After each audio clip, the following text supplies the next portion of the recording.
नमस्कार, स्वागत है आपका मैथ्स मैजिक राजस्थान के ऑनलाइन प्लेटफॉर्म पर। अगर आप मैथ्स मैजिक को देखते आ रहे हैं तो आप देखते होंगे कि मैथ्स मैजिक पर राजस्थान में होने वाली सभी प्रतियोगी परीक्षाओं के परीक्षा में आने वाले मैथ्स के क्वेश्चंस का बेसिक से एडवांस लेवल का सॉल्यूशन कराया जाता है। ठीक है, वो इसलिए क्योंकि आगे वाले एग्जाम्स में क्वेश्चन रिपीट हो या ना हो, कॉन्सेप्ट्स जरूर रिपीट होते हैं। तो इसी बात को ध्यान में रखते हुए भी आपका पटवार का पेपर हुआ है, ठीक है, 17 अगस्त 2025 को। ऑफिशियल आंसर की नहीं आई है, इसलिए इसमें आंसर की वर्ड भी हमने ऐड कर दिया है, जो केवल आंसर की के लिए देखना चाह रहे थे। डिटेल्ड सॉल्यूशन आपके लिए इंपॉर्टेंट है, ठीक है। ये सेकंड शिफ्ट का है, फर्स्ट शिफ्ट का डाल दिया था। इससे पहले हमने एसआई के लिए जो भी वीडियोस थे, जो एसआई के जो इतने पेपर हुए थे 4 शिफ्ट में, वो भी डाल दिए हैं। तो जरूर देखिएगा, क्योंकि क्वेश्चन रिपीट हो या ना हो, कॉन्सेप्ट हमेशा वही रहते हैं। शिफ्ट सेकंड का ये पेपर है मैथ्स का, जो कि 17 अगस्त को हुआ था, राजस्थान पटवार 2025। लेटेस्ट पेपर है, इसलिए इसको करके जाना जरूरी है एग्जाम के लिए। आपका फोर्थ ग्रेड का पेपर भी है, वीडियो का पेपर भी है। इसीलिए किसी एक संख्या के 60% को, क्या किसी एक संख्या के 60% को 60 में जोड़ने पर वही संख्या प्राप्त होती है, तो वह संख्या क्या है? ठीक है, देखिए किस किस तरीके से हम सोच सकते हैं उसको देखते हैं अपन यहाँ पे। ठीक है, माना संख्या x थी, ठीक है, और x के 60% में, क्या x के 60% पे मैंने क्या जोड़ा, x के 60% में मैंने 60 जोड़ा, और संख्या आ गई हमारे पास वही x। ठीक है, संख्या क्या आ गई, वही x आ गई। सॉल्व कर लेंगे तो क्या हो जाएगा, एक जीरो से एक जीरो कट गया। 10 मैंने एलसीएम ले लिया, मान लो 6x प्लस 10 एलसीएम लिया, तो ये कितना हो जाएगा, 600/10 इजकल टू x। ठीक है, तो ये हो जाएगा कितना, 6x प्लस 600। सॉल्व करने के लिए अलग अलग तरीके हो सकते हैं, आप कैसे भी सॉल्व करें आंसर वही आएगा। और 4x की वैल्यू यहाँ पे आ जाएगी पक्षांतरण करने पर 600, और x की वैल्यू आ गई 150। ये तो वो तरीका था जिससे आपको, आपने सवाल कर लिया, जिसको कुछ नहीं आता वो यहीं से शुरू करेगा और यहीं पे मतलब इस सवाल को करके 150 आंसर आ जाएंगे। लेकिन इस चीज़ के बारे में अपन और क्या क्या सोच सकते थे, मैं थिंकिंग प्रोसेस की बात कर रहा हूँ। थिंकिंग प्रोसेस की बात कर रहा हूँ। मान लो कोई भी संख्या है, क्या कोई भी संख्या अपने आप में कितनी होती है, 100% होती है। ठीक है, कोई भी संख्या अपने आप में कितनी होती है, 100%। संख्या का 60% एक हिस्सा है, क्या संख्या का 60% एक हिस्सा है, और उसमें मैं कितना जोड़ रहा हूँ, 60 जोड़ रहा हूँ, और हमें संख्या क्या मिल जाती है, 100% संख्या मिल जाती है। संख्या क्या होती है, कोई भी संख्या अपने आप में क्या होती है, 100% हो सकती है। अपन इस तरीके से भी सोच सकते हैं, संख्या का 60% क्या है, ये है दूसरा। तो मुझे बताइए, यहां से आया अपना कितना, 40% की वैल्यू कितनी है, 60 है, पक्षांतरण कर लिया मैंने, 40% की वैल्यू आ गई 60। और संख्या हम पूछें, संख्या हम देखें तो 100% की वैल्यू कितनी आ जाएगी, 60/40 इंटू में 100, और ये आ जाता है आपका 600/4 150। ठीक है, इस तरीके से सोच सकते हैं, बिल्कुल सर सोच सकते हैं। ठीक है, कोई भी संख्या अपने आप में क्या थी, ये क्या है यहाँ पर, ये संख्या है, कोई भी संख्या ये क्या है, एक्स मानकर आप नहीं करना चाहते हैं, इस तरीके से आप सोच सकते हैं, तो ये भी कर सकते हैं। तीसरा तीसरा मेथड आप क्या सोच सकते हैं इसमें, तीसरा मेथड आप ये सोच सकते हैं, सवाल को पढ़िए एक बार।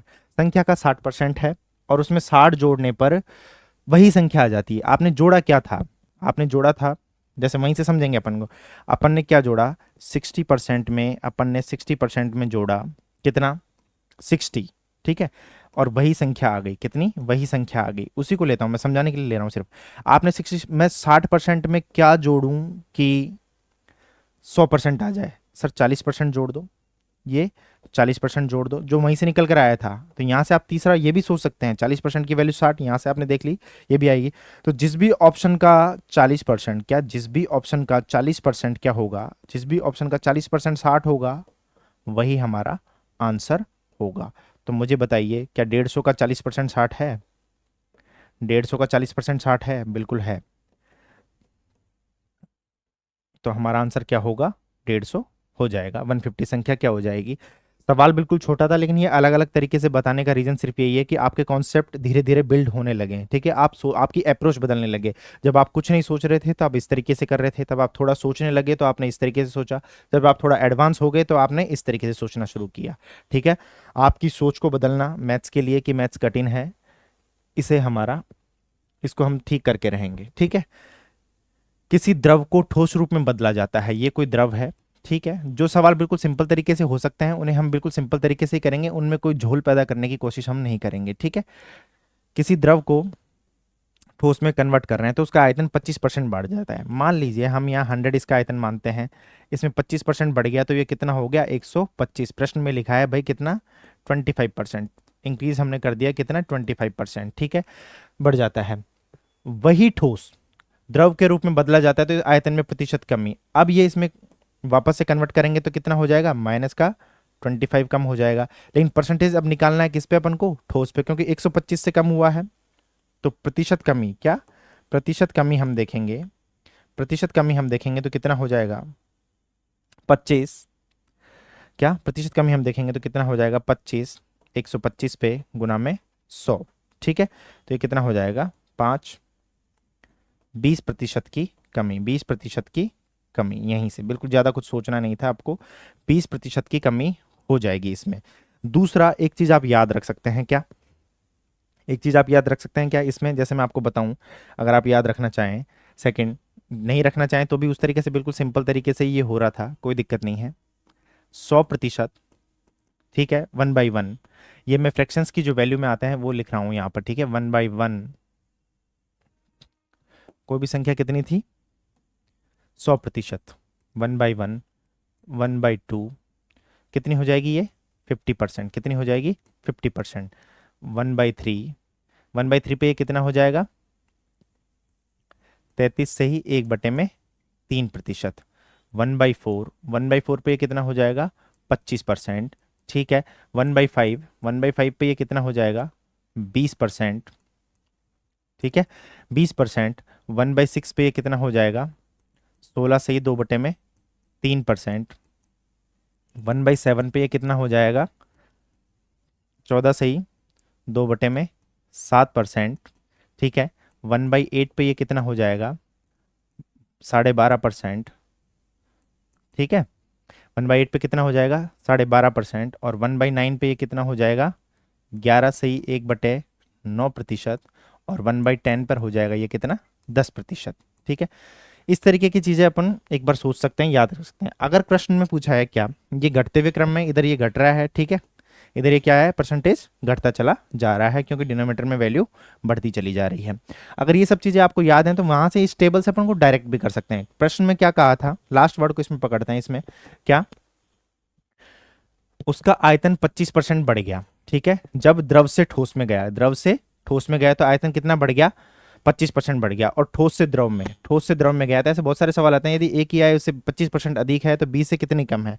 अगर दो में कंपेरिजन है तो लास्ट वाले वर्ड को हम देखते हैं प्रतिशत कमी, लास्ट वाले वर्ड को हम इसमें पकड़ते हैं प्रतिशत कमी। मुझे एक बात बताइए, यहां से अपन डायरेक्ट सोच सकते हैं क्या, यहां से अपन डायरेक्ट क्या सोच सकते हैं कि यदि 25% बढ़ा था, क्या 25% बढ़ा था और अभी हमें कमी जानना है, क्या अभी हमें कमी जाननी है, तो कमी इसकी जस्ट नियरेस्ट कमी कौन सी है, जस्ट बिल्कुल 20%, तो यही हमारा आंसर होगा, ठीक है, यही हमारा आंसर होगा। जैसे एग्जाम्पल मैं कहता हूं, क्या एग्जाम्पल और दे देता हूं मैं इसका एक, अगर आपको समझना है तो, यदि ए बी से, क्या ए बी से 25%, क्या ए बी से 25% कम है, कम है, ठीक है, ए बी से 25% कम है, तो बी ए से कितना अधिक है, क्या बी ए से कितना अधिक है, कितना अधिक है, इस तरीके से ये हम पूछ रहे हैं। मैं कह रहा हूं ए बी से कितना परसेंट कम है, 25% कम है, तो बी ए से कितना अधिक है। सवाल जैसे पहले अपन देख रहे थे उस तरीके से देखें एक बार, ये मान लो ए है, ये बी है, ये क्या कहता है ए बी से 25% कम है, मैंने बी को माना 100, क्या बी को माना 100 और इसको माना, ये अपने आप कितना हो गया 75, क्योंकि डिक्रीज कितना है 25% है, 25% कम है, 25% कम है, ठीक है। इस तरीके से फिर अपन देखें कि ये इससे कितना अधिक है, 25 अधिक है कितने पे 75 पे, परसेंटेज में अपन देखेंगे तो ये आ जाएगा 33 से ही 1/3%, 33 से 1/3%। मैं आपको यही समझाना चाह रहा हूं, क्या अगर इसी को अगर अपन टेबल से देखते तो ए बी से कितना परसेंट कम है 25%, तो बी ए से कितना प्रतिशत अधिक है, इसको हम डायरेक्ट भी सोच सकते थे, इससे जस्ट अधिक वाला कौन सा है 33, 1/3%, तो ये हमारा आंसर हो गया। ठीक है, बीच बीच में कॉन्सेप्ट आपको सिखाते रहेंगे, तो सीखते रहिएगा, ये मत सोचिएगा बीच में क्या चल रहा है, क्योंकि ये वीडियो आंसर की के लिए नहीं है, ये वीडियो है आपके नेक्स्ट एग्जाम में आने वाले क्वेश्चंस के लिए, आपको, आप जिसके लिए तैयार रहें। अगला प्रश्न क्या आया था आपके, 8,000 रुपये की धनराशि साधारण ब्याज पर, छोटे छोटे कॉन्सेप्ट सिखाना मुझे अच्छा लगता है, और मैं जो आपके एग्जाम में काम आते हैं, ऐसा नहीं कि जो सर को अच्छा लग रहा है वही सिखा रहे हैं, बिल्कुल नहीं, जो आपके एग्जाम में काम आते हैं, सवाल बनते हैं वो। 8,000 की राशि साधारण ब्याज पर 5 वर्ष में कितनी हो गई, 9600 रुपये हो गई। ब्याज की दर दोगुनी करो, और उसके बाद 6 वर्ष में राशि कितनी हो जाएगी। मुझे एक बात बताइए, ये तो इसने ब्याज की दर दोगुनी करने के लिए बोल दिया, अगर ये सवाल कितना आसान हो जाता, अगर ब्याज की दर दोगुनी नहीं करने के लिए बोलता और सीधे 6 वर्ष में कितनी हो जाएगी ये पूछ लेता, तो हम डायरेक्ट निकाल लेते। लेकिन अभी हमें ब्याज की दर निकालनी पड़ेगी, क्योंकि ब्याज की दर को दोगुना करना है। सिंपल इंटरेस्ट का फॉर्मूला क्या है, सिंपल इंटरेस्ट का फॉर्मूला होता है पी का RT%, जबकि मैं बोलता हूँ मूलधन इंटू दर इंटू समय बटे 100, मूलधन इंटू दर इंटू समय बटे 100। और इसको मैं क्या लिख सकता हूँ, मूलधन का RT%, मूलधन का RT%, पी का RT%, ये भी मैं बोल सकता हूँ, दोनों का मतलब यही है। क्या, दोनों का मतलब यहाँ पर क्या है, यही है, समझ रहे हैं आप, पी का RT%, ये आप ये भी आप करेंगे तो यही आएगा, पी का RT%। चलो ठीक है, इसको बदल बदल कर याद करने की जरूरत नहीं है, जब उनको मूलधन निकालना है तो 100 गुना साधारण ब्याज बटे में RT, ऐसा कुछ नहीं, आप बचपन से याद करते आ रहे हैं, जब से आपकी क्लास में साधारण ब्याज आया था, तो यही याद रखें, मूलधन इंटू दर इंटू समय बटे में। सो जो भी चीज़ याद करनी है वो याद कर लेंगे अपन। साधारण ब्याज कितना है, 9600 रुपये है, ये 8,000 से, अभी हमको क्या निकालना है, सिर्फ मूलधन है और मिश्रधन है, ठीक है। तो मुझे एक बात बताइए, यहाँ पे साधारण ब्याज अपन निकालेंगे तो 5 साल में क्या, ये राशि थी 8,000, ऐसे मानिए ये राशि थी 8,000, ये 5 ईयर में राशि कितनी हो गई, 9600, कितनी होगी 5 साल में, 9600। तो 5 वर्ष में ब्याज कितना आया हमारा, 5 वर्ष में ब्याज कितना आया, 5 वर्ष में ब्याज आ गया हमारा 1,600 रुपये, ब्याज आ गया, कितना आ गया, 1,600 रुपये ब्याज आ गया हमारा, कितना आ गया, सिंपल इंटरेस्ट कितना आ गया हमारा, 1,600 रुपये, ठीक है। तो 1,600, साधारण ब्याज कितना है 1,600, मूलधन कितना है 8,000, मूलधन कितना है 8,000, दर तो हमें निकालनी है ही, समय कितना है 1,600 रुपये, कितने दिन का ब्याज था, 5 दिन का, बटे में 100, 2 जीरो से 2 जीरो, 1 जीरो से 1 जीरो,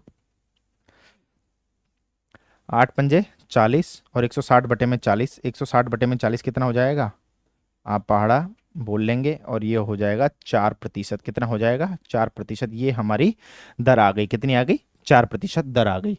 अब नेक्स्ट सिचुएशन के लिए क्या कह रहा है ये, नेक्स्ट सिचुएशन के लिए कह रहा है कि दर को तो करो दुगना, जो दर को दुगना करेंगे तो ये 4% इंटू 2, नई दर हमारी क्या है जो सवाल में अपन को यूज लेनी है, 8%, टाइम को करो 6 वर्ष, क्या टाइम को करो 6 वर्ष, और अमाउंट निकालो, क्या मिश्रधन निकालो, अमाउंट, अमाउंट निकालो, ठीक है। तो मुझे 6 वर्ष में एक बार मैं ब्याज निकाल लूँ साधारण ब्याज के फॉर्मूले से, 6 वर्ष में ब्याज कितना होगा, 6 ईयर में, क्या 6 ईयर में अगर मैं सिंपल इंटरेस्ट निकालना चाहूँ तो वो कितना हो जाएगा, मूलधन हमारा कितना है 8,000 है, दर हमारी अब हो गई 8%, समय हमारे पास 6 है, बटे में 100, और ये आ जाता है लगभग निकल के कितना, 2 जीरो से 2 जीरो, 48 इंटू 80, 80 इंटू 48, ठीक है, 80 इंटू 48, 48 को राउंड फिगर में 50 मानिए, 50 को 8 से गुना कीजिए, कितना हो गया 400, कितना हो गया 400, और उसमें से 16 माइनस कीजिए, इस तरीके से आप देखेंगे गुना करने पर क्या आ जाएगा, 3840, 400 में 16 माइनस करेंगे तो 384 आएगा, नहीं आएगा भाई, तो 3840 हमारा ब्याज आ गया। ये हमारा ब्याज निकल कर आया है, क्या ये हमारा क्या निकल कर आया है, ब्याज निकल कर आया है। हमसे पूछा क्या है, मिश्रधन, और मिश्रधन क्या होता है, मिश्रधन होता है 8,000 मूलधन प्लस में ब्याज 3840, क्या 3840, जो कि आ जाता है 11,840 रुपये, ठीक है, 11,840 रुपये। आप देखेंगे आंसर क्या हो जाएगा, इसमें आंसर हो जाएगा ऑप्शन बी। सीखने वाली बात इसमें कुछ भी नहीं थी, बस एक मूलधन का एक सिंपल इंटरेस्ट का फॉर्मूला था जो आपको याद रखना था। अब मैं बात करता हूँ सीखने वाली बात पे, मैंने ये लिखा था पी का मूलधन का RT%, साधारण ब्याज क्या होता है, मूलधन का RT%। तो सर ये बताइए आप क्या कहना चाह रहे थे, मैं ये कहना चाह रहा हूँ कि जो सिंपल इंटरेस्ट है वो कितना है, मूलधन का, क्या हिंदी में लिख देता हूँ, कोई अगर पी नहीं समझ रहा है तो, मूलधन का, मूलधन का RT%। यहाँ पे आर क्या है? आर तो दर है। क्या? आर तो दर है और टी क्या है? समय है। ये साधारण ब्याज हो गया।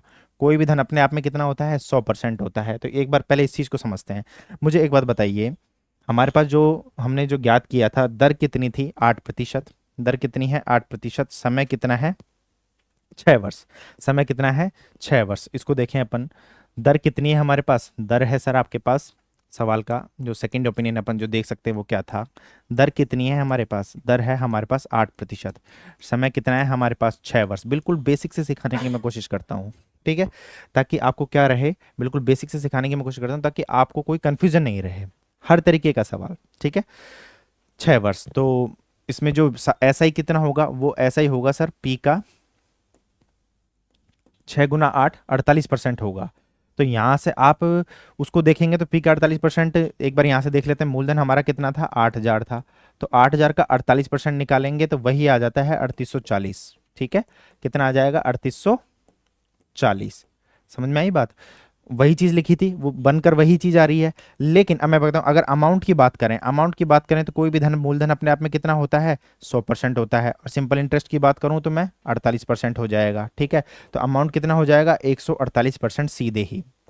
आपसे अमाउंट पूछा था, दर आपको पता थी, ये पता थी, तो आप क्या कर सकते हैं, यहां से आप देख लेते क्या सर, मूलधन का 148% निकाल लो, हमें 6 वर्ष में धन कितना हो जाएगा ये प्राप्त हो जाएगा।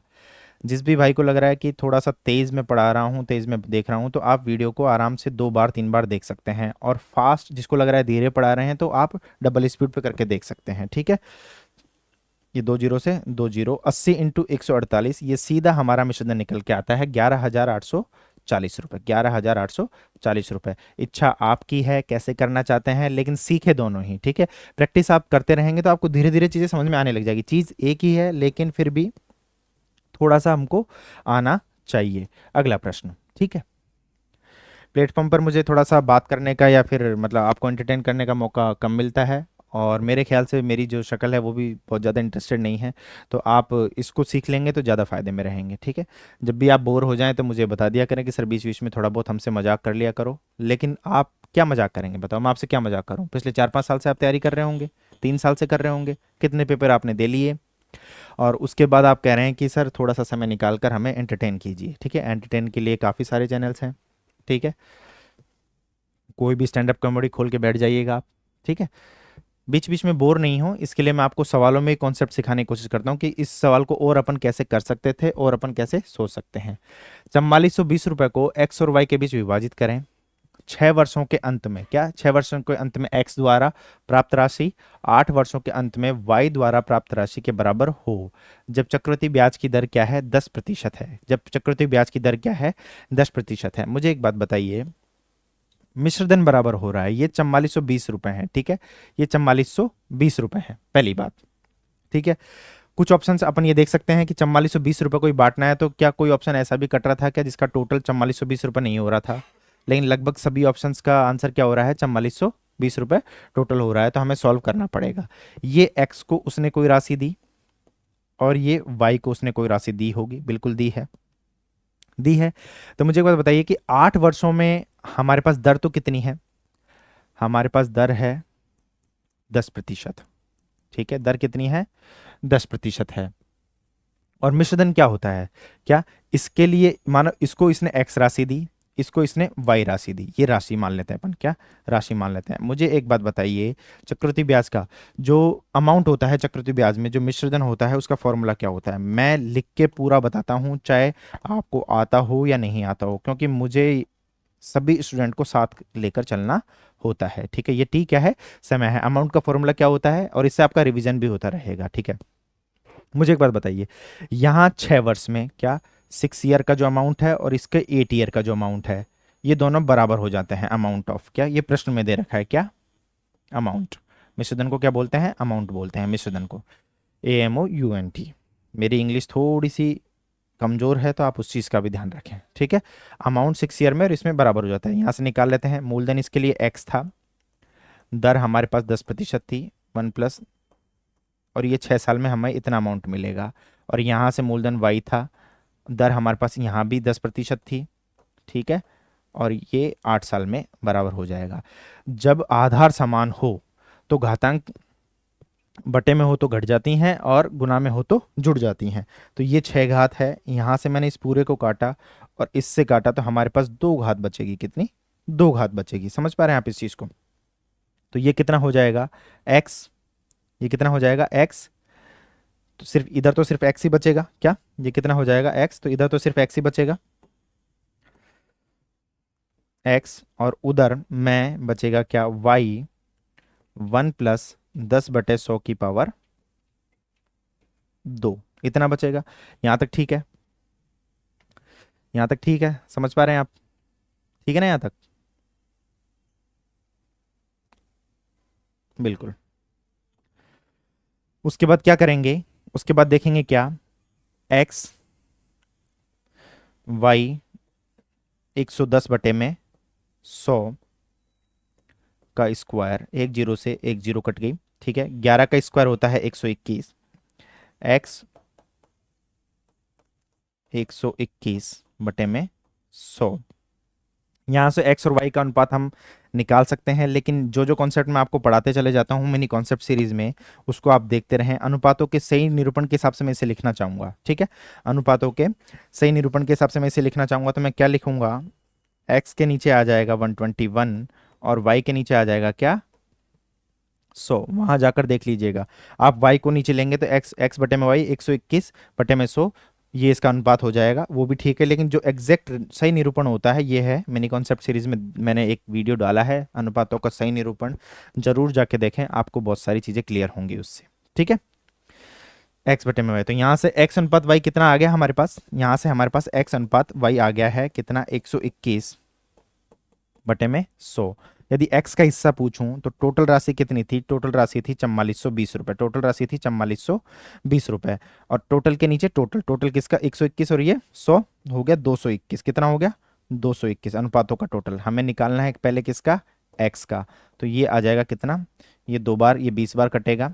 121 इंटू 20, 242, जीरो एक जीरो और लगा दो, 2420। इसी प्रकार अगर हम y का हिस्सा पूछें तो y के हिस्से में कितना आ जाएगा हमारा? 20, ये सेम ही आएगा। और इधर से आ जाएगा कितना? 100, ये आ जाएगा 2000। वाई कैसा कितना आ गया? 2000। ऑप्शन हो जाएगा, ऑप्शन हो जाएगा हमारा सी। इस तरीके से अपन इसको सोच सकते हैं। सीखने वाली बात क्या थी कि अमाउंट का फॉर्मूला क्या होता है, जो आपको याद था फिर भी मैंने लिख दिया। दूसरा, अनुपातों का सही निरूपण, ठीक है। तीसरा, जब आधार समान हो तो घातांक आपस में कट जाती हैं यदि डिवाइड में चले जाएं तो। अब ये डिवाइड में तो गई नहीं सर, आपने तो सीधे ही काट दिया। अरे महानुभाव, इसको अगर अपन क्या करेंगे, पक्षांतरण करेंगे तो ये डिवाइड में चला जाएगा, ठीक है। इन चीज़ों का ध्यान रखना है। कॉन्सेप्ट सीखते चलिए, आगे बढ़ते रहिए, क्वेश्चंस देखिए। कॉन्सेप्ट, इन कॉन्सेप्ट से क्वेश्चन जरूर मिलेंगे आपको, ठीक है। फायदा आपको तब होगा जब आप पूरा देखेंगे, ठीक है।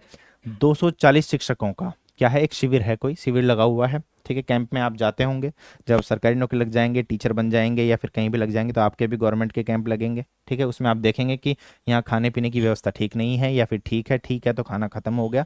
ऐसे जनरल जो अपने जो कंपटीशन एग्जाम में जो मैथ आती है ना, वो व्यवहारिक गणित आती है। आप हर कहीं ना कहीं उन चीज़ों से टकराते रहेंगे, लेकिन अपन उसको सीखेंगे नहीं। इंटरेस्ट है, ब्याज से आप टकराते रहे होंगे, नहीं होंगे तो आगे टकरा लेंगे। बैंक ब्याज लेगा, आपसे लोन लेंगे, सरकारी नौकरी लगने के बाद आप घर बनाएंगे, होम लोन लेंगे, ठीक है, फिर उसमें देंगे। तो उस तरीके से आप इंटरेस्ट हो गया, और ये बहुत सारे शिविर हो गए, खाना खत्म हो गया, ये सब शेष खाद्य सामग्री आपके व्यवहारिक जीवन में काम आने वाली बात है, ठीक है। सवाल को देखते हैं क्या कहता है।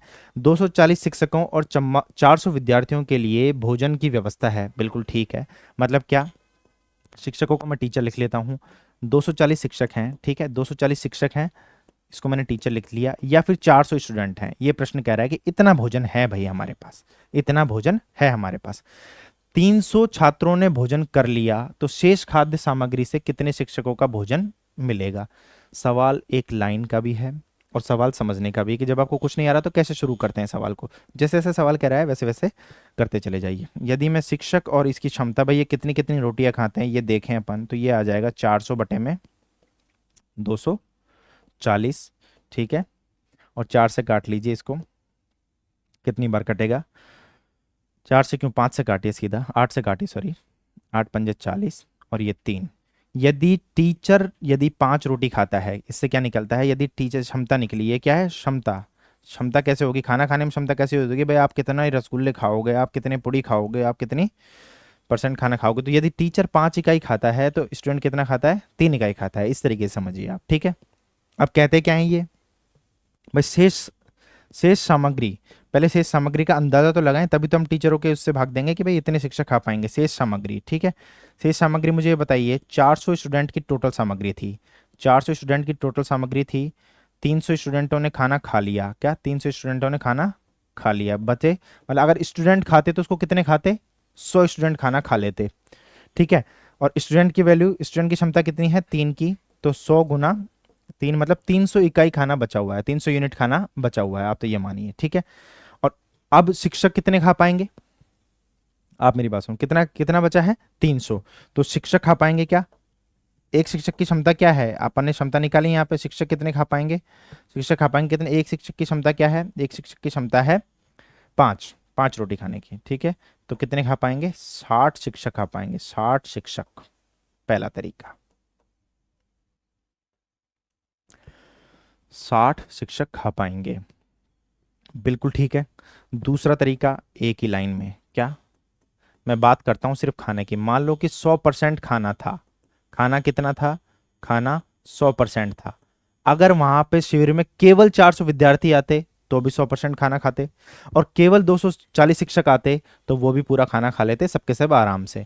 लेकिन कुछ कुछ आधे आधे स्टूडेंट आए तो अपन क्या करें कि 100% खाना था, जिनको कितने विद्यार्थी खा सकते थे, 400। 400 में से कितनों ने खा लिया, 300 ने खा लिया। मुझे बताओ, 400 आदमी, 400 विद्यार्थी कोई खाना खा सकते थे, 300 ने खा लिया, क्या 300 ने खा लिया, तो मतलब कितने कितने परसेंट विद्यार्थियों ने खा लिया, इसको इस तरीके से देखिए, 300 बटे में 400 गुणा 100, मतलब 75%, 75% विद्यार्थियों ने खा लिया खाना, तो मतलब 75% खाना तो खर्च हो गया भाई, 75% खाना तो खर्च हो गया। अब हमारे पास खाना कितना बचा, 25%। खाना बचा कि नहीं बचा, 25%, बिल्कुल सर बचा, क्योंकि 300 छात्रों ने खा लिया तो 75% खर्च हो गया, तो खाना तो 25% बचा। जब खाना हमारे पास 25% बचा है, जब 100% खाना था तो कितने शिक्षक खा सकते थे, 240 और 400 विद्यार्थी, ठीक है। अब खाना ही हमारे पास 25% बचा है, तो 25% बचा है, तो अगर मैं विद्यार्थियों का, मान लो इसने कैलकुलेशन नहीं दिया कि कितने विद्यार्थी खा सकेंगे, विद्यार्थियों का पूछ लेता तो अपन क्या कर सकते थे, सर 400, अगर 100% खाना होता तो 400 विद्यार्थी खा लेते, यदि 25% ही खाना है तो 400 का 25% ही खा पाएंगे, और शिक्षक की बात करें तो 240 का 25% खाएंगे, तो 25% ही शिक्षक खा पाएंगे, नहीं खा पाएंगे, बिल्कुल सर 25% शिक्षक ही खाना खा पाएंगे, शिक्षक। बाकी 75% भूखे रहेंगे, क्योंकि 75% खाना, 75% खाना खत्म हो गया है, ये खाना है भाई, 75% खाना खत्म हो गया है, ठीक है। तो 240 का 25%, सोचने के तरीके हैं अपने, आप कैसे सोचते हो, 240 का 25%, किसी भी संख्या का 25% 1/4 होता है, जो मैं शायद 2-3 क्वेश्चन पहले बता भी चुका हूं, ठीक है। 240 का 25% कितना होगा, 60 शिक्षक। सोचने के आपके तरीके हैं, किस तरीके से आपको सोचना है, एग्जाम में प्रैक्टिकल सोचना है या फिर क्वेश्चन को कैसे करना है, ये आपके ऊपर डिपेंड करता है। देखते जाइए, सीखते जाइए, मजा आ रहा है तो सेशन को लोगों को बताइएगा भी, शेयर भी कीजिएगा, ठीक है। सुयश ने कुछ धनराशि पर अलमारी खरीदी, बहुत ही अच्छा सवाल था, ये अच्छा सवाल था जिसमें थोड़ा थोड़ा लोग फंसे, ठीक है, क्योंकि इसमें ऑप्शन 400 और 440 सिली मिस्टेक्स से आ रहे थे, ठीक है। सुयश ने कुछ धनराशि पर एक अलमारी खरीदी, उसने क्रय मूल्य का 10% उसकी मरम्मत पर खर्च किया और 1100 रुपए के लाभ पर अलमारी बेच दी। यदि उसने 25% लाभ कमाया तो मरम्मत की राशि क्या थी। मैं पहला तरीका, जो अपन सिंपली जो सोचते हैं वो करते हैं अपन, चलें, ठीक है। मान लो क्रय मूल्य, उसने माला वस्तु का क्रय मूल्य क्या था, 100 रुपए था, और मरम्मत की राशि कितनी थी, 10% थी, तो मरम्मत पे कितना खर्च किया उसने, मरम्मत 10% था, 10% था तो 10 रुपए खर्च किया। मुझे एक बात बताओ, कोई भी आप एक साइकिल लाए, क्या, कोई भी आप एक साइकिल लाए, और साइकिल लाने के बाद आपने क्या किया कि उसमें टायर पंचर, ट्यूब टायर डलवा के उसको ठीक कर दिया, तो वो उसका पैसा कोई देगा क्या आपको, नहीं, वो तो आपकी कॉस्टिंग में ही काउंट होगा ना। आपने मरम्मत की तो आपके जो वास्तविक है, जो वास्तविक क्रय मूल्य है, क्या है, वास्तविक सीपी। आज शायद मुझे ऐसा लग रहा है कि मैं बहुत ज़्यादा फास्ट पढ़ा रहा हूँ, ठीक है, फिर भी आप डबल स्पीड से देख सकते हैं, मतलब 2 बार देख सकते हैं। वास्तविक सीपी कितना होगा? 110। अब उसने कितना परसेंट लाभ पे बेचना चाहता है वो? 25%। इसका क्या है? 25% प्रॉफिट। 25% प्रॉफिट आप देखेंगे तो कितना निकालेंगे आप इसका? 25% आप निकालेंगे तो इसने 25% का लाभ कमाया। तो 110 का 25% आप निकालिए। 110 का 25%, 110 का 25% हम देखेंगे तो क्या हो जाएगा? 110 का 1/4, मैं बता चुका हूँ पहले ही, और ये आ जाएगा 27.5। कितना आ जाएगा? 27.5। मुझे तो पहाड़े याद है भाई, 27 चौक 108, और 0.5 को 4 से गुना करूंगा तो 2, 108 में 2 जोड़ूंगा 110 आ जाएगा। मेरे यहाँ बोलने वाली हर लाइन की अहमियत है, तो उससे ध्यान से सुना कीजिए आप। 27.5 रुपये लाभ आ गया। ये कितना आ गया? लाभ। अपने हिसाब से लाभ कितना आया है? 27.5 रुपये। अभी इस सवाल में हो सकता है आपको थोड़ा बहुत कंफ्यूजन हो रहा हो, जैसे अपन सेकंड मेथड देखेंगे तब लगेगा कि बिल्कुल सही कर रहे थे सर। ठीक है, 27.5 लाभ हो गया। अपने हिसाब से लाभ है 27.5 रुपये, और प्रश्न के हिसाब से लाभ है कितना? 1100 रुपये। 1100 रुपये लाभ। 1100 रुपये पूछा क्या है उसने? मरम्मत का पैसा। क्या? मरम्मत पर कितना पैसा खर्च हुआ? तो मरम्मत पर 10 रुपये खर्च हुआ। यदि 27.5 की वैल्यू ये है, एक एक नियम अगर कुछ लोग नहीं जानते हैं तो उसे फॉलो करें। कई राजस्थान के टॉपिक में आता भी है सवाल, इंटू में 10। एक पॉइंट हटाया, क्या? एक पॉइंट हटाया और एक जीरो लगा दी। कर सकते हैं अपन, बिल्कुल सर कर सकते हैं। 25 से काटिए। 25 से काटा कितनी बार? 25 से कम 25, और कितना हो गया? 2। 25 से कम 25, 25 से कटा और 25 से कटा 4 बार, 11 बार। 11 से 1100 को काटिए 100 बार। मरम्मत पर खर्च की गई राशि आ गई 400 रुपये। मरम्मत पर खर्च की गई राशि क्या आ गई? 400 रुपये आ गई। ये पहला मेथड था हमारा, क्या? मरम्मत पर खर्च की गई राशि 400 रुपये आ गई। अब कुछ लोगों ने क्या किया, सेकंड मेथड की बात करूं, कुछ लोगों ने इसमें क्या किया, सेकंड मेथड की हम बात करते हैं, यदि कि 25% यहाँ पे दे रखा था, 25% लाभ कमाया, उसकी सीधी तुलना कर दी उन्होंने 1100 रुपये से। किससे? 1100 रुपये से। कोई दिक्कत नहीं है, क्या? 1100 रुपये से उन्होंने सीधी तुलना कर दी। और यहाँ से अपन ने देखा क्या कि 25% की वैल्यू ये है, तो और मरम्मत पर कितना पैसा? 1100 से तुलना कर दी, तो इससे 100% की वैल्यू कितनी आई? जो सीपी की वैल्यू आई कितनी? सीपी की वैल्यू कितनी आई? 1100 बटे में 25 इंटू में 100, ये आ गई 4400 रुपये। ये कितनी आ गई? 4400 रुपये। और जब 4400 रुपये आई, 4400 रुपये आई, और फिर उन्होंने क्या किया? मरम्मत पर कितना पैसा खर्च हुआ? अगर यहाँ से हम मरम्मत की बात करें, क्या यहाँ से अगर मैं मरम्मत की बात करूँ, मरम्मत 10% है, क्या? यहाँ से अगर मैं मरम्मत की बात करूँ, मरम्मत 10% है, और यहाँ से 4400 का 10% निकाल के उन्होंने निकाल दिया कितना? क्या? 4400 का 10%, और ये निकाल दिया उन्होंने 440, 440, जो कि आपका गलत हो जाएगा। ठीक है, जो कि आपका क्या हो जाएगा? गलत हो जाएगा। क्यों हो जाएगा सर? अगर आपने तुलना करके यहाँ 4400 निकाल भी लिए मान लो, तो एक बार मुझे एक बात बताइए, मरम्मत का पैसा लगाने के बाद आपको वास्तविक सीपी ज्ञात हुआ है, ये क्या हुआ है? वास्तविक। यहां थोड़ी सी चूक हुई है आपसे, क्या? वास्तविक क्रय मूल्य आपको ज्ञात हुआ है 4400 रुपये। अब मुझे एक बात बताइए, जब वास्तविक क्रय मूल्य 4400 है, तो इसमें 100 तो असली मूल्य था जो अपन ने माना, 10 रुपये उसने मरम्मत पे खर्च किए थे, और ये बराबर है 4400 के। ठीक है, ये बराबर है किसके? 4400 के। जब 110 की वैल्यू कितनी है? जब 110 की वैल्यू है 4400, तो मरम्मत का पैसा हमसे पूछा है, तो मरम्मत का पैसा कितना है? मरम्मत का पैसा है सर 10 रुपये। यहाँ है कि नहीं मरम्मत का पैसा? मरम्मत का पैसा है 10 रुपये। तो 4400 बटे में 110 इंटू में 10। ठीक है, ये कितनी बार कटेगा? ये कटेगा 40 बार, और यहाँ से आ जाएगा 400। तो किसी भी प्रकार का कोई कंफ्यूजन दिमाग में मत रखिए, आंसर हमारा 400 होगा। सीखने को आपको मिला होगा, देखते हैं आगे। ठीक है, मशीन की एक घिरनी में 8 दांतें हैं, बिल्कुल ठीक है, और उसे 18 दांतों वाली एक बड़ी घिरनी के साथ जोड़ा गया है। ठीक है, जब छोटी घिरनी ने 27 चक्कर लगाए, तो बड़ी घिरनी ने कितने चक्कर लगाए? चक्करों की संख्या हमें ज्ञात करनी है। वैसे तो इस सवाल में अगर हम कुछ ऑब्जेक्शन वगैरह करना चाहें, या फिर कुछ सवाल, इस सवाल के प्रति सवाल उठाना चाहें, तो हमारे पास बहुत सारे ऑप्शन है, हम सवाल के प्रति सवाल उठा सकते हैं। क्योंकि क्या दांतों के बारे में इसमें कोई भी जिक्र नहीं किया गया कि दांतें समान दूरी पर लगे हुए हैं या समान लंबाई के हैं, कुछ इस तरीके से, ठीक है। लेकिन छोटी घिरनी और बड़ी घिरनी अपन तो ये मान लेते हैं, सिंपल ही चलते हैं, सवाल को सिंपल ही लेके चलते हैं, ठीक है। ये छोटी घिरनी थी, ये बड़ी घिरनी थी। बात सिर्फ इतनी है, यदि मैं एक पहिया कितनी दूरी तय करता है, एक कोई पहिया है वो एक राउंड में, क्या एक पहिया एक चक्कर में कितनी दूरी तय करता है, पूरे सवाल में सिर्फ यही समझना था, एक चक्कर में कितनी दूरी तय करता है। तय दूरी,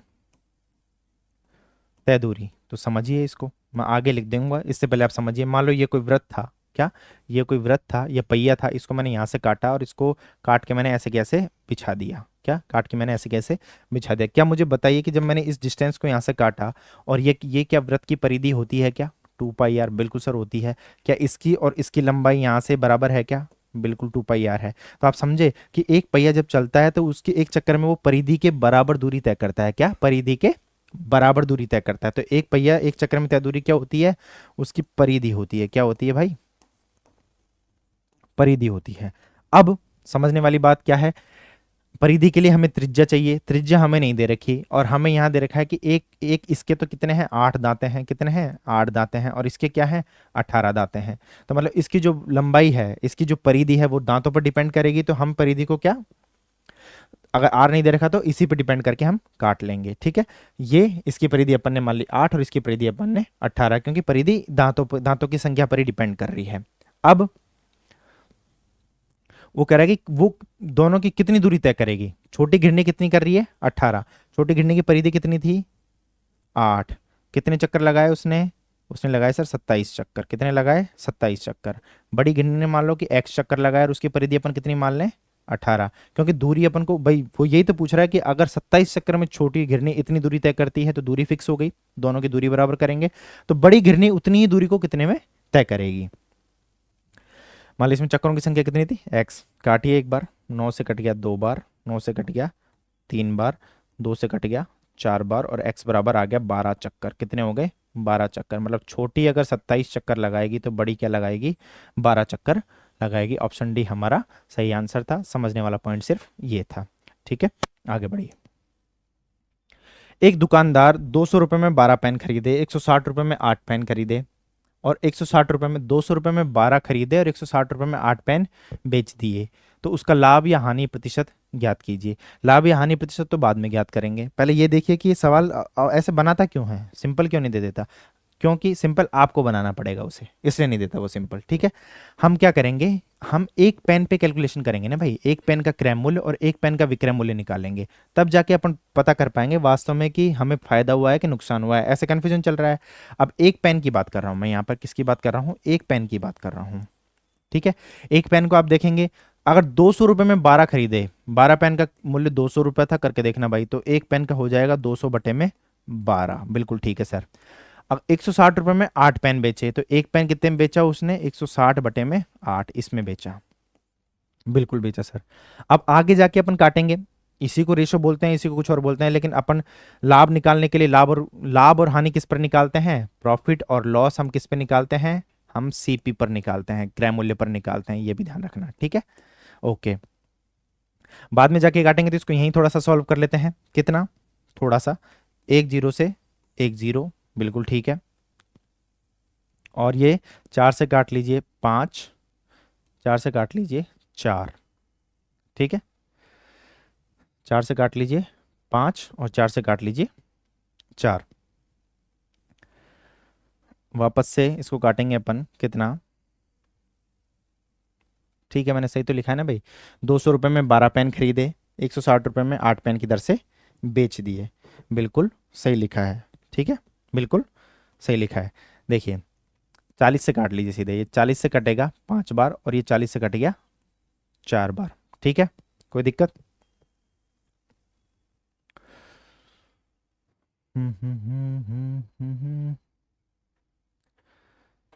सवाल तो ठीक है ना भाई, सवाल में कोई गड़बड़ थोड़ी है। एक मिनट देख लीजिए, मैं सवाल देखता हूँ एक बार।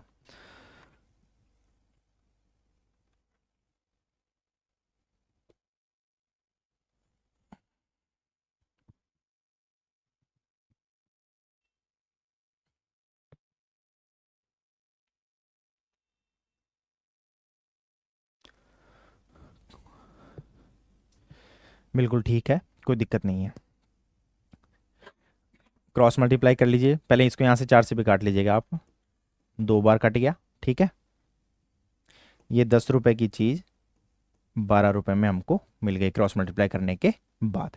4 से काट, 10 रुपए की चीज़ 12 रुपए में मिली हमको, तो परसेंट प्रॉफिट हम निकालेंगे। परसेंट प्रॉफिट निकालेंगे, हमें 2 रुपए का फ़ायदा हुआ। कितने रुपए का फ़ायदा हुआ? +2, 2 रुपए का फ़ायदा हुआ। 2 रुपए का फ़ायदा हुआ कितने पे? 10 रुपए पे हमको फ़ायदा हुआ। परसेंटेज बेस पे निकालेंगे तो एक जीरो से एक जीरो कट गया, 20% का प्रॉफिट आ जाएगा। क्या? 20% का प्रॉफिट आ जाएगा, 20% का हमें लाभ होगा। ऑप्शन ए बिल्कुल सही सवाल था। सीखने वाली बात क्या थी कि कन्फ्यूजन ना हो, हमें एक पेन पर या फिर एक एक क्वांटिटी पर हमको क्रयमूल्य और विक्रयमूल्य निकालकर सॉल्व करना था। ठीक है, आगे सवाल देखते हैं। एक दुकानदार 40 रुपए प्रति किलोग्राम की दर से 50 किलोग्राम चीनी खरीदी, बिल्कुल ठीक है, और उसने 40% चीनी 60 रुपए प्रति किलोग्राम से बेची, और कुल मिलाकर कितना हो गया? 20% लाभ हो गया। शेष चीनी कितने रुपए प्रति किलोग्राम की दर से हमने बेची। कहना क्या चाह रहा है, सवाल सिर्फ इधर उधर इधर उधर इधर घुमा रहा है, लेकिन आप समझिए मेरी बात को। हम यहाँ बात करते हैं क्या? सीपी। सीपी मतलब क्रय मूल्य, ठीक है। मैथ्स मैजिक पे आप नए हैं तो सीपी क्रय मूल्य को, और एसपी विक्रय मूल्य को, एमपी मार्क प्राइस अंकित मूल्य को, ठीक है। इस तरीके से अपन लिखते हैं, ठीक है। तो टोटल सीपी की बात करूं, कितने रुपए किलो से? 40 रुपए प्रति किलो से उसने 50 किलो चीनी खरीदी, और ये आ गया हमारा कितना? 2000 रुपए का सामान उसने खरीदा। कितने रुपए का? 2000 रुपए का, ठीक है, चीनी उसने खरीदी। फिर वो बता रहा है कि ये जो 50 किलोग्राम चीनी है, ये क्या है? 50 किलोग्राम चीनी है। इधर कोई 50 किलोग्राम उसकी चीनी, उसने 50 केजी थी, ठीक है, 50 किलोग्राम चीनी थी, उसका 40%, 50 किलोग्राम का ये 40% था। 50 किलोग्राम का 40% कितना हो गया? 20 केजी। जब 40% ये था तो ये कितना हो जाएगा अपने आप ही? ये 60% हो जाएगा, और ये कितना हो जाएगा? 30 केजी, 30 केजी, इस तरीके से हो जाएगा। अब वो क्या कहता है कि 60% को उसने 40% को उसने 60 रुपये प्रति किलो बेची होगी, ठीक है, कोई दिक्कत नहीं है। यहाँ लिख लेते हैं भाई, इसने ये 60 रुपये किलो बेची, ठीक है, 60 रुपये किलो इसने बेची, 60 रुपये पर केजी इसने बेची। किसने? 40% को। 30% वाली को कितने पे बेचें? 30% वाली को कितने में बेचें ताकि उसे कितने का फायदा हो? ताकि उसे फायदा हो कितने का? 20% का लाभ कमाएंगे। इसकी प्राइस हमसे पूछिए। मुझे एक बात बताइए, अगर आपको इन दोनों का टोटल करेंगे तो हमारे पास क्या आएगा? टोटल सीपी आएगा, जबकि आपने निकाल क्या रखा? टोटल एसपी आएगा, सॉरी, टोटल विक्रय मूल्य यहाँ से आ जाएगा। तो हम 20% लाभ के साथ एक बार विक्रय मूल्य को देखें, टोटल उसको कितना हो रहा है? +20%। क्या? 20% प्रॉफिट। तो 20% कितना हो गया? 200 का 20% हो गया 400, टोटल करेंगे तो 2400। ये क्या है? हमारा एसपी है टोटल। ये क्या है? Total SP. क्या है?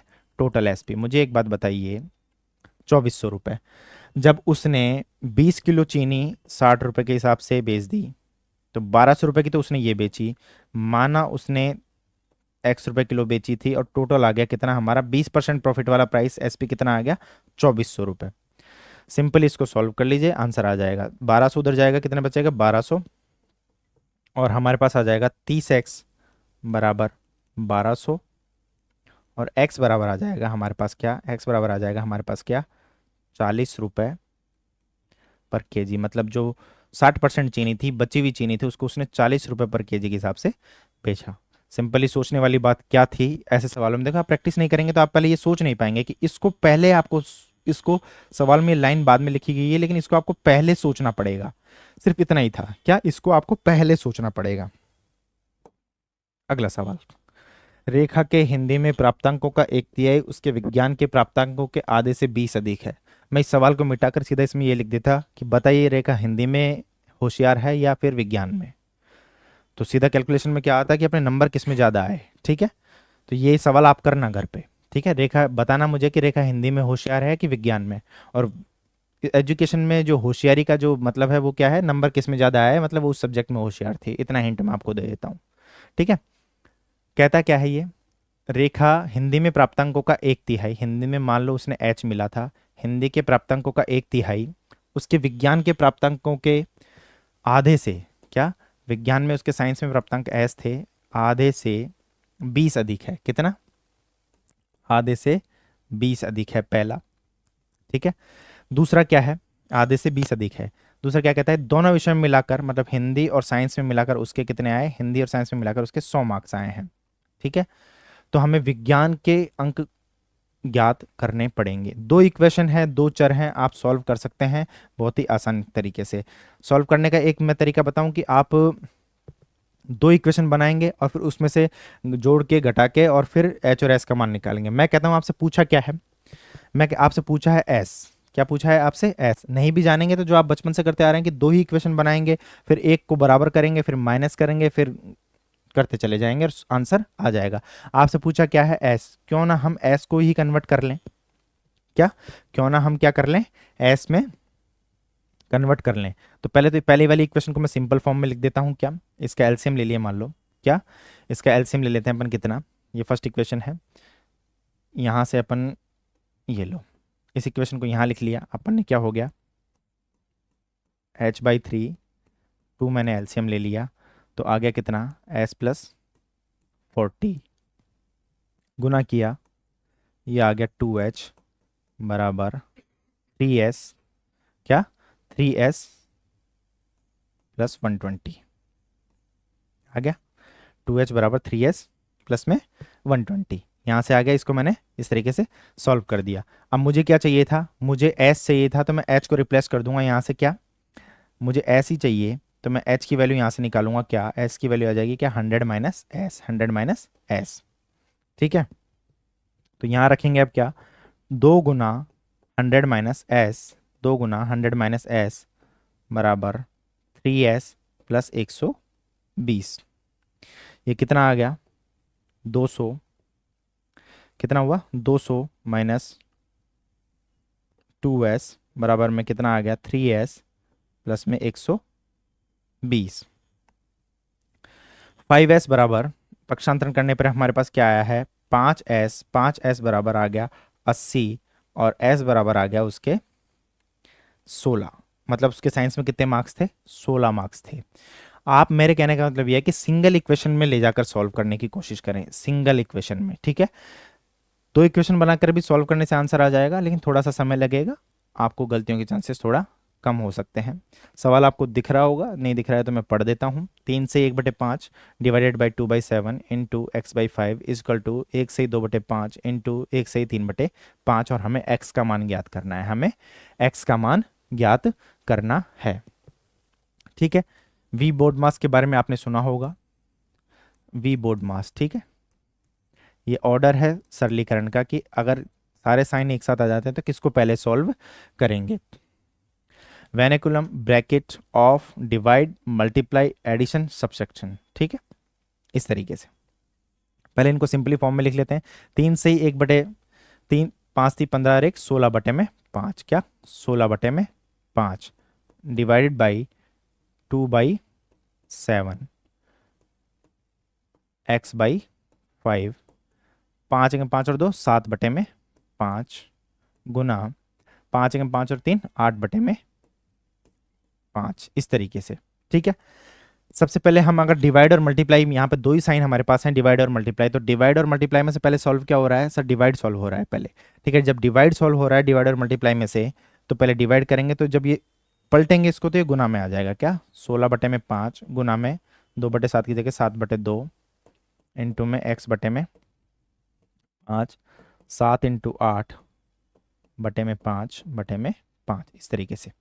ठीक है, इस 5 से ये 5 चला गया, इस 5 से ये 5 चला गया। ठीक है,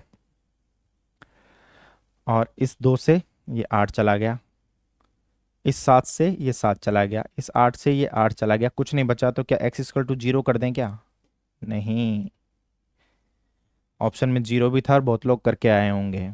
ठीक है, जब कुछ नहीं बचा तो 0 नहीं बचा भाई, डिवाइड और माइनस और ये हो रहा है तो डिवाइड हो रहा है, तो x इक्वल टू क्या बचेगा, x इक्वल टू 1 बचेगा, x इक्वल टू क्या बचेगा, 1 बचेगा। आंसर होगा हमारा ऑप्शन ए।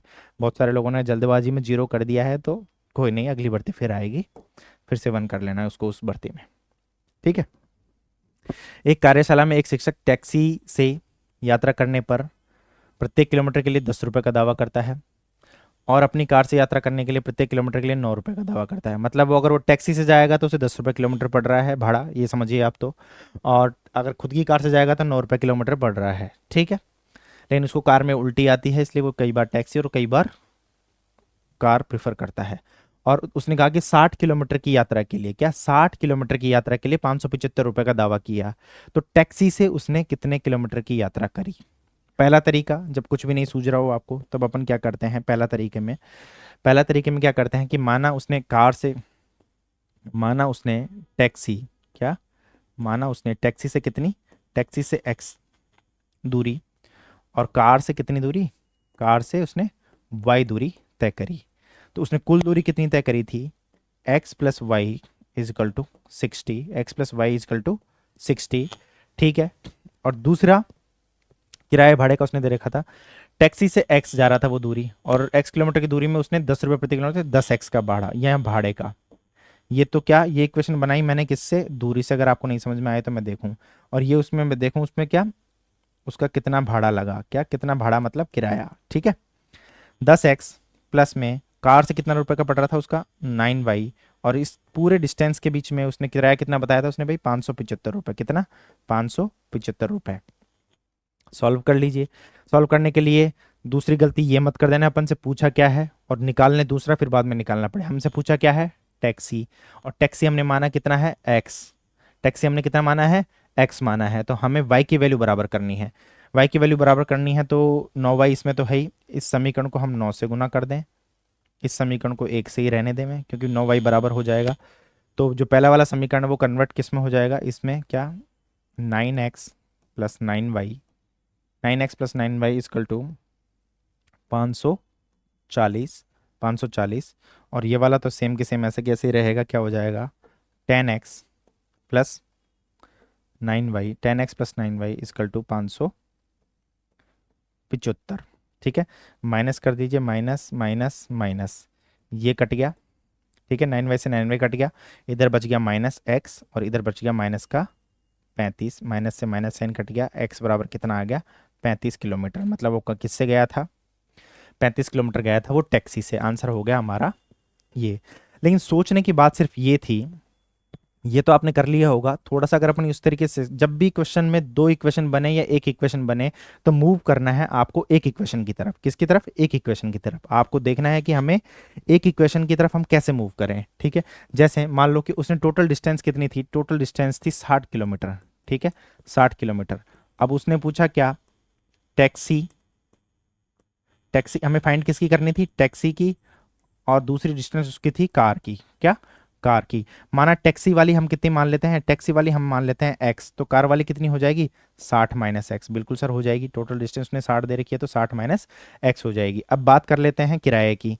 किराया यहाँ पे उसको लग रहा था 10 रुपये, क्या लग रहा था यहाँ पे उसको 10 रुपये, और कार से उसको लग रहा था 9 रुपये, ठीक है। तो एक बार टोटल किराए की बात करें तो कितनी हो जाएगी, ये हो जाएगी सर 10 एक्स प्लस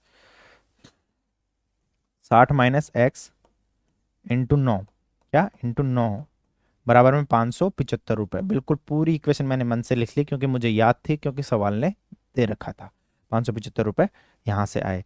अब आप देखेंगे क्या, 10 एक्स प्लस 540 माइनस 9 एक्स बराबर में 575। पक्षांतरण किया तो 10 में से 9 एक्स गया तो इधर एक्स बच गया, और उधर 575 में से 540 गया तो 35 किलोमीटर बच गया। 35 किलोमीटर ये डायरेक्ट ही आ गया। सोचना आपको था कि सिंगल इक्वेशन की तरफ मूव क्यों करें, क्या करें। बार बार मैं चिल्ला रहा हूं, मैं कह रहा हूं इस बात को कि आप डबल इक्वेशन मेथड को छोड़कर सिंगल इक्वेशन मेथड की तरफ जाएंगे तो इस तरीके से। इसमें थोड़ा सा गड़बड़ और क्या हो जाती है कि यदि निकालना एक्स होता है और बराबर कर देते हैं वाई को जल्दबाजी में, क्योंकि एग्जाम हमने भी दिया है, एग्जाम आप भी दे रहे हैं। जो एग्जाम का जो प्रेशर होता है एग्जाम हॉल का, उसमें आदमी अगर पूरे एग्जाम में अगर अगर आपने 4 इंटू 2 4 कर दिया या 12 कर दिया, तो उस 3 घंटे वो 4 इंटू 2 या तो 4 रहेगा या 12 रहेगा, जो आपने सोचा है वो कभी भी 8 नहीं आएगा। इस बात का विश्वास रखिए, क्योंकि हम दूसरी तरफ सोच ही नहीं पाते हैं, ठीक है। अगला सवाल, किसी वृत्त के क्षेत्रफल का संख्यात्मक मान उसकी परिधि के संख्यात्मक मान का 14 गुना होता है, तो वृत्त की परिधि ज्ञात कीजिए, ठीक है। सिंपल सवाल देख लेते हैं क्या है।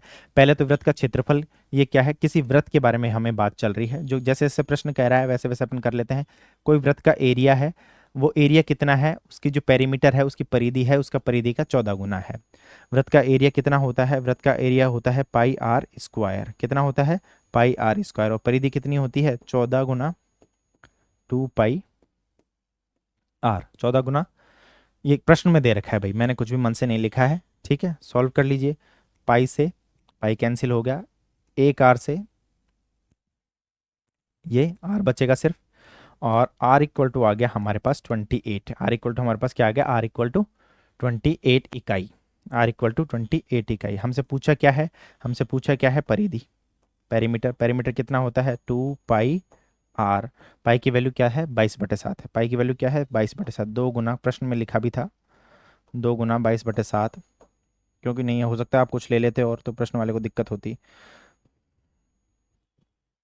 2 गुना 22/7, तो ये कितना हो जाएगा, 4 बार कटेगा, 22 इंटू, पूरा ही सॉल्व करूंगा भाई अब तो मैं, क्योंकि 22 8 176, मुझे 22 का पहाड़ा याद था। 176 इकाई, 176 इकाई। सर आप हर सवाल में बोलते हैं कि इसको इस तरीके से सोच सकते हैं, इसको इस तरीके से सोच सकते हैं, ये तो सवाल ही 2 लाइन में खत्म हो गया। अब बताइए इसको किस तरीके से सोच सकते हैं, बिल्कुल मैं बताऊंगा, ठीक है। सोचने वाली आप क्या क्या, मतलब मैथ्स बहुत ही अच्छा सब्जेक्ट है। अगर आप इसमें सोचना चाहेंगे तो बहुत कुछ सोच सकते हैं। देखिए मैं क्या कहता हूँ, ये आर है, ये पेरीमीटर है कितना, 2 पाई आर। ये पेरीमीटर है 2 पाई आर, और ये इसका एरिया है, ये इसका एरिया है पाई आर स्क्वायर। क्या, पाई आर स्क्वायर, ठीक है। आप नई वाली किताब देख रहे हैं, पुरानी वाली जो अपन राजस्थान बोर्ड की किताबें में चलती है ना, उसमें एक सारणी बनी हुई है, आप ढंग से देखेंगे ना, सारणी बनी हुई है, उसमें 7, 3.5, 14, 28, इनके लिए आपको एरिया और पेरीमीटर और ये याद करवाने के लिए कह रहा है। लेकिन हम संबंध को समझते हैं एक बार। मान लो आप 7 के लिए ध्यान रख लीजिए, अगर कोई 7 है, ठीक है, 7 है, तो उसका पेरीमीटर यहाँ से 2 पाई आर से आप निकालोगे तो कितना आ जाएगा, 44। और एरिया निकालोगे तो कितना आ जाएगा, 176। 176। मुझे एक बात बताइए, अगर आपको 7 का, आपको पता है कि परिधि 44 होती है और एरिया कितना होता है, 176 इकाई होता है। कितना, नहीं नहीं नहीं, करो एक बार, 22/7, 154। गलत तो नहीं कर दिया भाई मैंने, एक बार देखिए। पाई आर स्क्वायर कितना, 22/7, 22/7, 7 इंटू 7, कितना आ जाएगा, 154। इसका ये क्या हो जाएगा, 154 हो जाएगा, ठीक है। तो मुझे एक बात बताइए, जब एरिया आपने देखा क्या, एरिया आपने देख लिया क्या, कि ये आपको याद है, ठीक है, ठीक है, कितना हो जाएगा, ये यहाँ से 176 सीधा ही लिख दिया, लेकिन 7, 44 और, तो ये प्रोपोर्शनेट हो रहा है, प्रोपोर्शनल हो रहा है आर के, और ये प्रोपोर्शनल हो रहा है किसके, आर स्क्वायर के, ठीक है। अब मैंने आपसे क्या पूछा, परिधि यहाँ 7 थी और प्रश्न में हमारे पास त्रिज्या यहाँ 7 थी और प्रश्न में हमारे पास 8 आ गई, कितनी आ गई, 28 आ गई। तो ये कितना हो जाएगा, इंटू में 4। परिधि कितनी, वो क्या, त्रिज्या कितनी हो गई, 4 गुना। तो मुझे एक बात बताइए, जब त्रिज्या 4 गुनी हो गई तो आप यहाँ से देख सकते थे कि अगर 28 के लिए मुझे सीधा परिधि 4 गुना हो जाएगी, 44 इंटू 4 कितना होता है, 176। मतलब जस्ट त्रिज्या निकालने के बाद आप यहीं से सोच सकते थे क्या, कि मुझे 44 का 4 गुना करना है परिधि को, 44 का 4 गुना करना है पेरीमीटर को, और 176 आपका आंसर आ जाता, ठीक है। 2 पाई आर लगाने की आपको जरूरत नहीं थी फिर भी।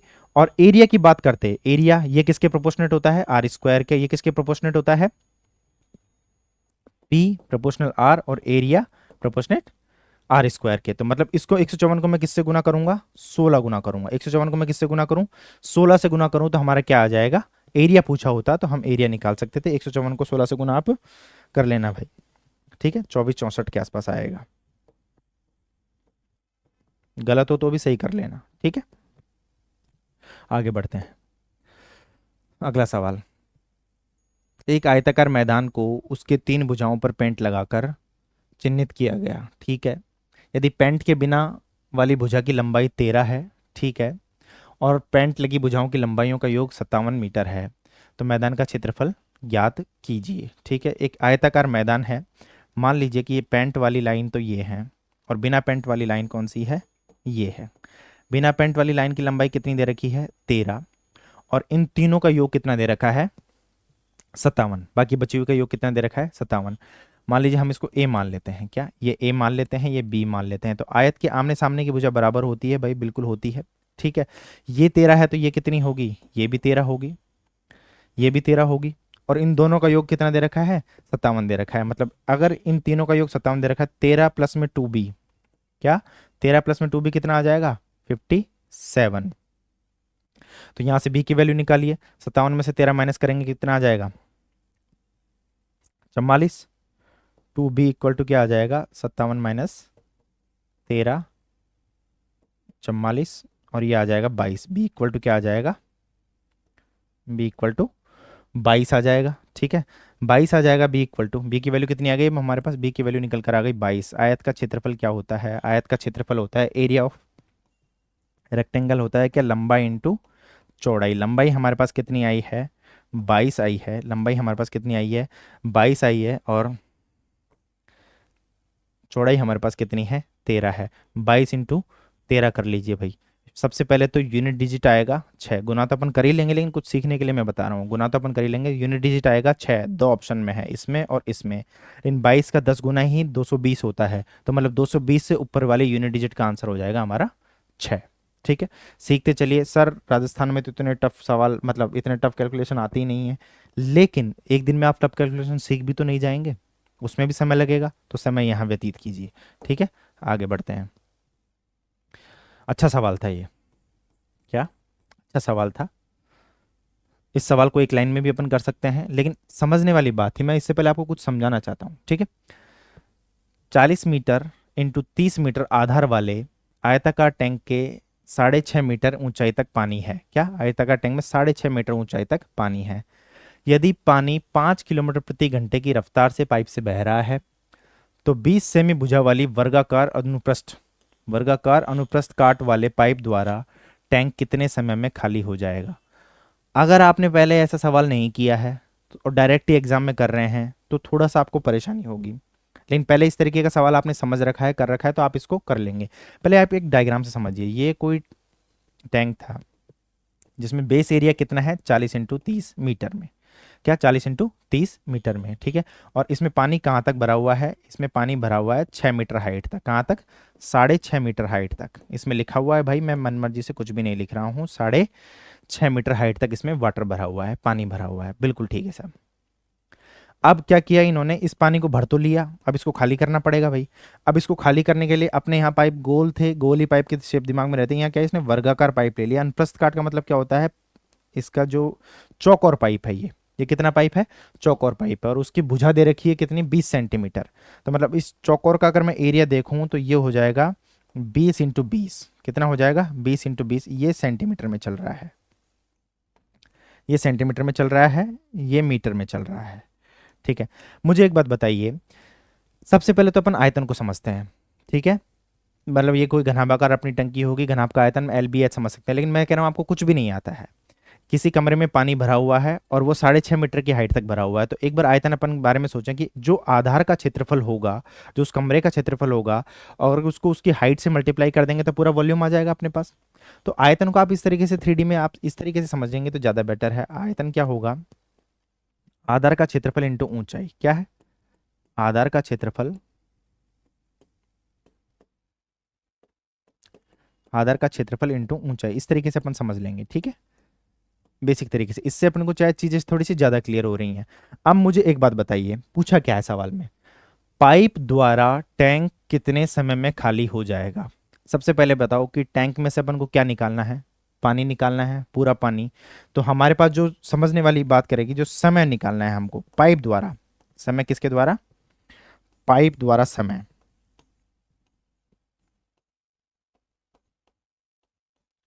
पाइप द्वारा समय की बात कर रहे हैं, तो अपन क्या करेंगे, टोटल पानी का आयतन, पहले तो क्या सोचेंगे अपन, क्या पानी का आयतन निकालेंगे सब बाद में, लेकिन पहले अपन सोचे तो सही, अपनी परेशानी को तो दूर करेंगे, ये कहना क्या चाह रहा है। पानी का आयतन है और पाइप द्वारा खाली करना है, तो मैं कह रहा हूं पाइप द्वारा अगर 1 घंटे में, क्या पाइप द्वारा, राइटिंग अच्छी है मेरी भाई, इसी के साथ चलना है अपन को आगे, मेरी सुधरेगी नहीं, आदत आपको डालनी है। ठीक है, पाइप द्वारा 1 घंटे में, क्या पाइप द्वारा 1 घंटे में खाली किया गया पानी, खाली किया गया,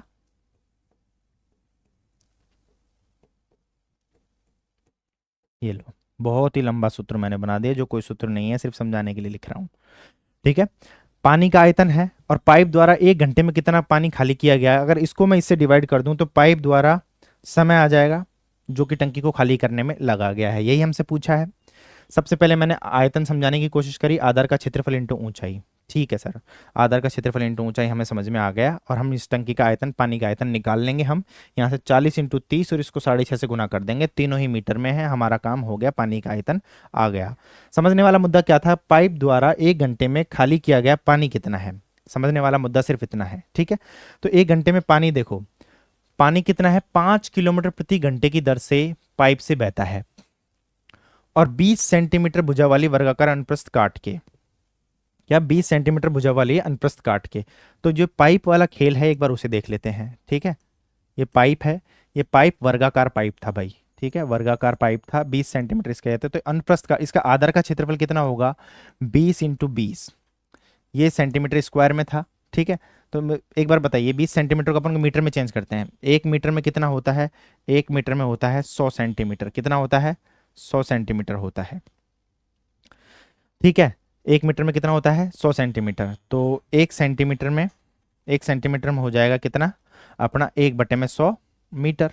कोई दिक्कत, हमें तो 20 सेंटीमीटर का चाहिए, 20 सेंटीमीटर का चाहिए, तो क्या हो जाएगा, 20/100 मीटर, यानी 1/5 मीटर। पहले वाले को मैंने मीटर में कन्वर्ट कर लिया, तो मतलब सेंटीमीटर स्क्वायर में एरिया ये था यदि आधार का, तो मीटर स्क्वायर में कितना हो जाएगा, 1/2, 1/5। ठीक है, कितना हो जाएगा, 1/5 इंटू 1/5 मीटर स्क्वायर। ये मैंने सिर्फ कन्वर्जन किया है और कुछ भी नहीं किया। ठीक है, ये मैंने सिर्फ कन्वर्जन किया है और कुछ भी नहीं किया। कोई दिक्कत नहीं, कोई दिक्कत नहीं है सर, मुझे तो है नहीं, आपको दिक्कत है तो आप बताइए। ठीक है, इस पाइप के बारे में बात चल रही है। दूसरा क्या कहता है, पाइप में आ रहा है कितना, स्पीड देखिए। आप हाइट का अंदाजा कैसे लगाएंगे सर, आधार का क्षेत्रफल तो आपको आता था, आपने बता दिया, अब मुझे बताइए हाइट कैसे लगाएंगे। 5 किलोमीटर प्रति घंटे की रफ्तार से पानी आ रहा है पाइप में, कितने का, 5 किलोमीटर प्रति घंटा, 5 किलोमीटर प्रति घंटा। ठीक है, तो मुझे एक बात बताइए कि सब कुछ यहाँ पे हमारा पुराने वाला डेटा भी मीटर में था। ठीक है, मीटर में था, हमने इसको भी मीटर में चेंज कर लिया, तो 5 किलोमीटर प्रति घंटा को 1 किलोमीटर में कितने होते हैं, 1000 होते हैं, तो 5000 मीटर प्रति घंटे के हिसाब से पानी आ रहा है। पाइप द्वारा 1 घंटे में कितनी डिस्टेंस चली, पाइप में जो पानी चल रहा है उसने कितनी डिस्टेंस चली, कितनी, मतलब 5000 मीटर तो फिक्स है, 1 घंटे में वो कितना निकालेगा, 5000 मीटर पानी निकाल देगा, 5000 मीटर तक वो पानी की धारा है वो रुकेगी नहीं। हमारा सवाल सॉल्व हो गया। तो इसमें 1 आवर में कितना आ रहा है, ये 1 आवर में कितना आ रहा है सर, 5000 मीटर, और यही हमारी डिस्टेंस हो जाएगी, यही हमारी क्या हो जाएगी, डिस्टेंस हो जाएगी। अब सवाल में क्या है, पाइप द्वारा खाली लगा समय, क्या लगा समय हम निकाल लेते हैं। लगा समय आप देखिए, आधार के क्षेत्रफल इंटू ऊंचाई से, मैंने क्या बताया था ऊपर, तो पानी का आयतन, पानी का आयतन कैसे निकालेंगे, आधार है 40 इंटू 30 इंटू 6.5, क्या 40 इंटू 30 इंटू 6.5। परीक्षा में आपको सिर्फ यही लाइन लिखनी थी जो मैं लिख रहा हूँ अभी, क्योंकि ये सारी चीज़ें आप अपने आप को समझाओगे थोड़ी, परीक्षा में तो आपको आती होगी। ठीक है, ये तो कुल पानी का आयतन हो गया। 1 घंटे में अपन को निकालना, तो 1 घंटे में अनुप्रस्थ काट का क्षेत्रफल तो कितना आ रहा है, 1/5 इंटू 1/5, और कितने डिस्टेंस तक, कितने मतलब 5000 मीटर तक तो 1 घंटे तक लगातार फ्लो हो रहा है। ठीक है, ये हो जाएगा कितना, 5000 सब मीटर प्रति घंटा के हिसाब से सेट हो गया। ठीक है, ठीक है, कर लीजिए। अब सिर्फ कैलकुलेशन करनी है, कैसे करेंगे, 5 से ये काट दीजिए 1000 बार। ठीक है, 5 से काट दिया 1000 बार, और इसी से 5 को वापस, 5 से वापस काट दीजिए 200 बार। नीचे तो सिर्फ 200 बच गया, नीचे नीचे क्या बच गया, 200 बच गया। यहाँ से पॉइंट हटाइए और एक जीरो और लगा दीजिए, 2000 बच गया। ये पॉइंट की जीरो है भाई, डबल निशान का मतलब क्या है, पॉइंट की जीरो है, 2000 बच गया। तो अब हम देखते हैं क्या, 2 जीरो से 2 जीरो कट गई, क्या 2 जीरो से 2 जीरो कट गई, सारा यहीं काट दूंगा मैं, 4 से 5 बार कट गया 20। ठीक है, और इस 5 से ये 65 कितना बार कट गया, 13 बार कट गया। अब 13 को 3 से मल्टीप्लाई करेंगे तो 39 आवर्स आ गए भाई। 39 आवर्स में वो खाली कर देगा। समझने वाली बात क्या थी, आयतन क्या होता है, आधार का क्षेत्रफल इंटू ऊंचाई। उधर अपन ने टैंक के आधार का क्षेत्रफल लिख लिया और पानी कितने हाइट तक भरा हुआ है वो तो आया यहाँ से। दूसरा, एक पाइप 1 घंटे में कितना पानी निकाल रहा था, उसके लिए हमें अनुप्रस्थ काट तो पता चल रहा था, 20 × 20 सेंटीमीटर स्क्वायर क्वेश्चन में दे रखा है, लेकिन 1 घंटे में कितना पानी फेंकेगा वो। 1 घंटे में 5000 मीटर की धारा लगातार चलती रहेगी, हर घंटे की कहानी यही रहेगी। तो 1 घंटे का आयतन अपन ने निकाल लिया क्या, 1/5 इंटू 1/5 इंटू 5000, और फिर उससे डिवाइड कर दिया पानी के कुल आयतन को। मतलब 39 घंटे में टंकी पूरी खाली हो जाएगी। किसमें, 39 घंटे में टंकी पूरी खाली हो जाएगी। ठीक है, बहुत बढ़िया। सेशन में आपको मज़ा आया हो तो ज़रूर देखें और शेयर करें। इसी तरीके के PYQs प्रीवियस ईयर्स के इस पे आते रहेंगे। ठीक है, तो ये था आपके लिए। बहुत बढ़िया, बहुत अच्छे तरीके से और शांत तरीके से आपने वीडियो को देखा। कोई फ़ायदा नहीं होगा अगर आप वीडियो को 4 से 5 मिनट या 2 से 3 मिनट देखते हैं, तो बिल्कुल नहीं होगा, क्योंकि हर क्वेश्चन में मैं आपको कोशिश करता हूँ कुछ नया सिखाने की। और नया सिखाने की कोशिश ये रहती है कि आपके दिमाग में चीज़ें अंदर जाएं, ना कि ये कि आपके दिमाग से ऊपर से चीज़ें जाएं। ठीक है, क्योंकि बहुत सारे एडवांस लेवल के मेथड्स वगैरह तो आपके पास यूट्यूब पे बहुत पड़े होंगे, लेकिन सारे मेरे मेरे एक ही बात है जो मैं बार बार दोहराता हूँ, सारे बाईपास कभी ना कभी शहर से गुजरते थे।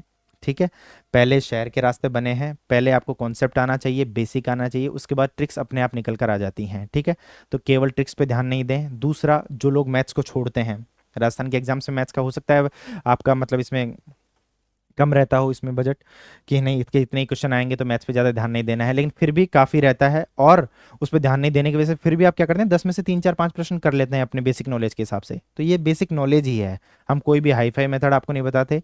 पाँचों मेथड बताना हमारा मतलब कारण इसलिए है कि हर बच्चे का दिमाग का लेवल अलग अलग होता है, उसे नहीं बताएंगे तो फिर उसे लगेगा कि सर ये इस मेथड से भी हो सकता था, ये इस मेथड से भी हो सकता था। इसलिए हम ऑप्शंस भी देते हैं आपको, लेकिन बिल्कुल जीरो लेवल से लेके एडवांस लेवल तक। ठीक है, थैंक यू वेरी मच। जुड़ते रहिए, और नेक्स्ट वीडियोस के लिए मतलब नेक्स्ट जो भी एग्जाम्स आएंगे उनके लिए पुरानी वीडियो भी आप देख लेंगे तो बहुत सारे कॉन्सेप्ट आपको सीधे मिलेंगे। मिनी कॉन्सेप्ट सीरीज़ की वीडियो जरूर देखिएगा, उसमें लगातार कुछ ना कुछ वीडियो अपडेट होते रहते हैं, उनमें आपको छोटे छोटे कॉन्सेप्ट छोटे छोटे उसमें टुकड़ों में सीखने को मिलेंगे। Thank you very much.